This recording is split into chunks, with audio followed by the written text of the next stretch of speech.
Olá, estou de volta com o vídeo de hoje e quero falar sobre uma questão que me incomoda já faz um bom tempo e eu acho que vocês são as melhores pessoas para eu compartilhar isso.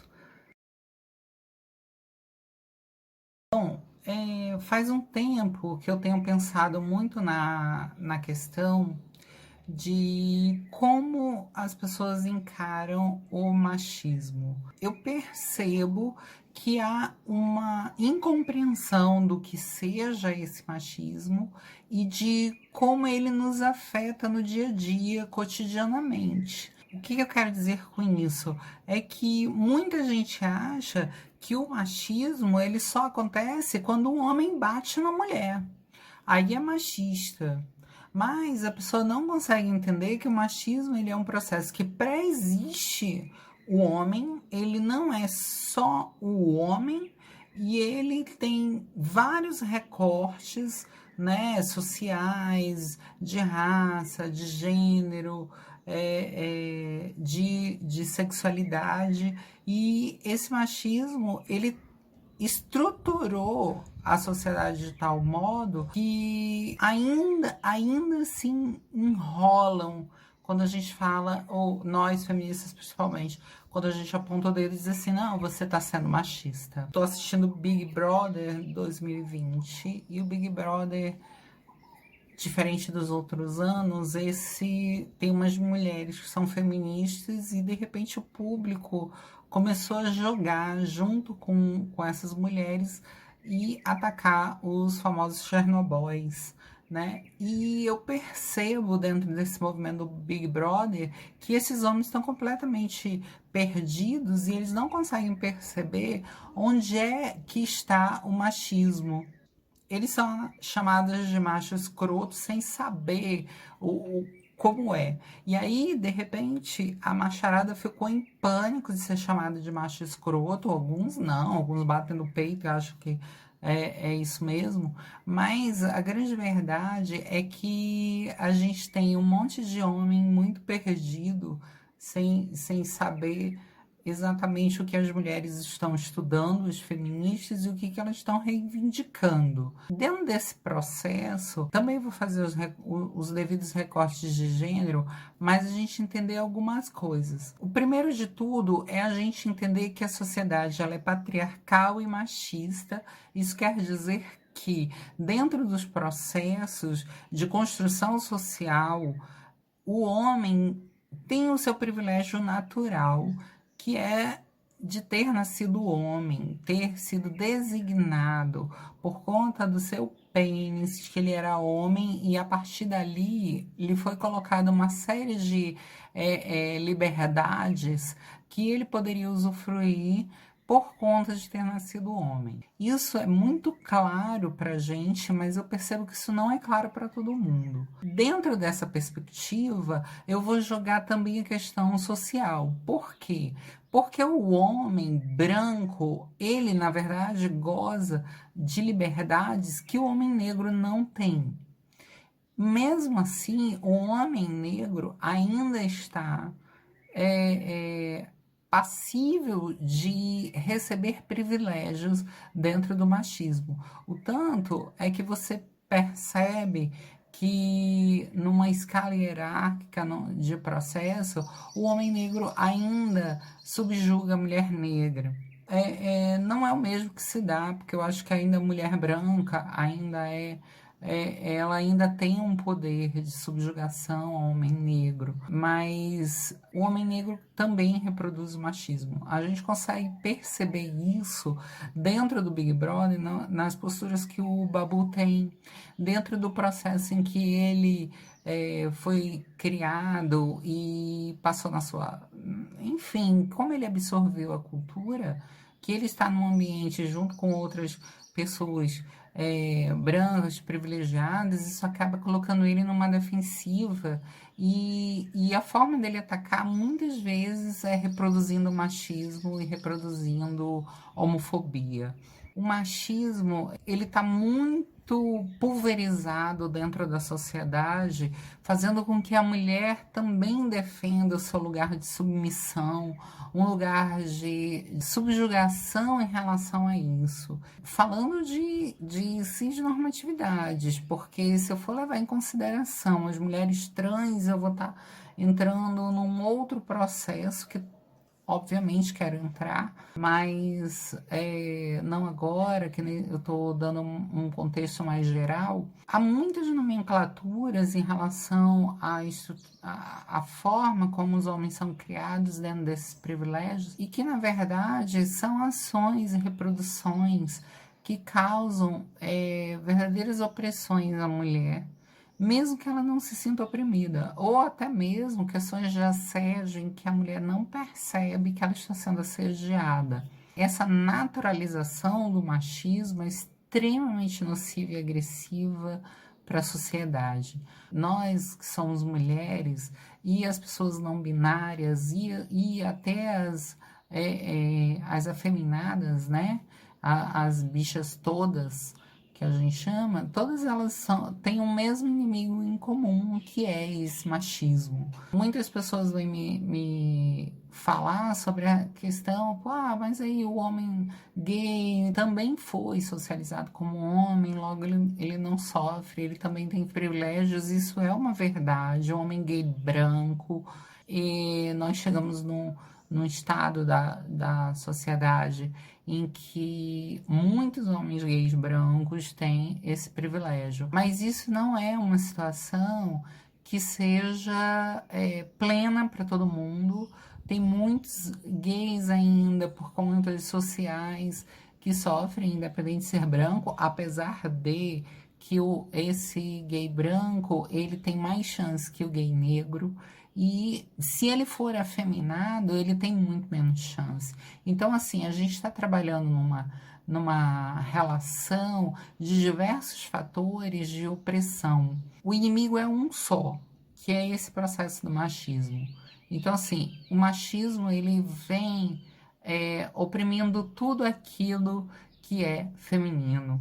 E aí ele oprime, sim, todo homem que primeiro, renuncia à posição falocêntrica do comedor. E quanto mais feminina é a pessoa, mais ela sofre. E aí é interessante a gente observar como é que isso se dá. Porque, por exemplo, apesar de eu não ser branca, eu sou lida como branca na sociedade. Enquanto eu era não binário, eu sofria violência todos os dias e agressão todos os dias. A partir do momento em que eu fui fazendo tratamento hormonal e ficando passável na sociedade, essa agressão começou a diminuir, a chegar num estado em que não era mais... eu passava, realmente é passável, né? Essa palavra é horrível hoje pensar nisso, mas essa que é a verdade. Eu podia ir, voltar e transitar nesses espaços sem sofrer preconceito. E dentro desse processo, eu fui lida como uma mulher branca socialmente. Isso me deu um poder.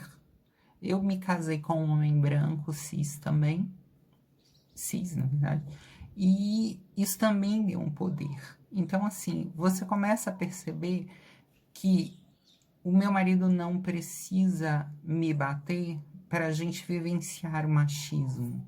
O machismo está muito além das pessoas. Ele está muito além do processo, ele é um processo cultural. Então, a partir do momento em que eu me casei, houve um maior respeito em relação à minha pessoa por conta de eu estar protegida por um homem branco hétero cis. Isso não se dá só nesse sentido, mas também muitas vezes onde eu estou transitando, onde eu posso ser a patroa, onde eu sou a doutora, onde eu sou a chefe, aquela figura que o homem negro que está ali limpando o carro, lá, né, o guardador de carro, olha para mim e me coloca nessa posição. A partir do momento em que também, num processo de assalto, eu sou vista como uma vítima possível, porque sou uma mulher branca privilegiada, etc e tal, sendo lida dessa maneira. A partir do momento em que eu falo que eu não sou cis, que eu sou trans, eu passo por uma outra categoria, uma exotificação e uma série de outras coisas. E aí, dentro desse processo de exotificação da pessoa trans, eu queria dizer para você que é uma mulher trans e uma transgênero em qualquer espaço, que se abra para ver as verdadeiras violências que são causadas a nós.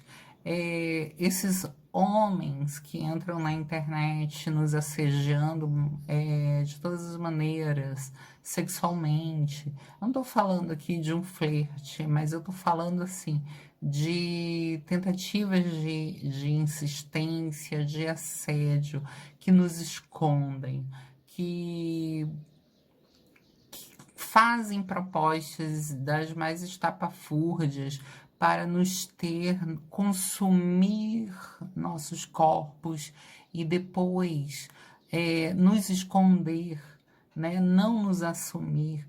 Isso é uma violência, reprodução de machismo, porque o homem pode viver a sua sexualidade, o homem cis hétero principalmente, ou o homem cis T-lover, ou aquele homem que tá ali cis, que sei lá, tá descobrindo a sua sexualidade, mas que tem relações com pessoas trans, e aí ele vem trazendo essas possibilidades e ainda pagando de vítima, porque muitas vezes isso acontece, né? Outras expressões de machismo dentro do nosso meio é a questão de umas rivalizarem com outras, né? Ou de elevar a questão da beleza acima de qualquer outra qualidade.